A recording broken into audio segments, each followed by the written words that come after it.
अस्सलाम वालेकुम भाई, मेरा नाम है वली शेख और मैं इस वक्त नादरन बाईपास से आया हूं। अपने घर पर हूं मैं और मेरे साथ थे अफान सिद्दीकी जी टीवी के प्रोड्यूसर।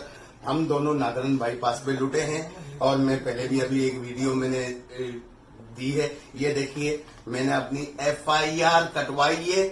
FIR कटवाने के बाद मैं ये बात कर रहा हूं कि जब हम नादरन बाईपास इंडस चौक से पहले हमारे साथ डकैती हुई। मेरा मोबाइल फोन, मेरी हाथ की घड़ी और 85,000 रुपए गए। अफान का एक मोबाइल और 5,000 रुपए अफान के गए। और ये जो DSP साहब बड़े मजे से बोल रहे थे ना, अबे भाई क्यों किसी गरीब की ऐसी तैसी करवा दो? तुम्हारे इलाके में डकैती हो रही है, बंदे लूट रहे और नहीं देंगे तो वो मार देंगे।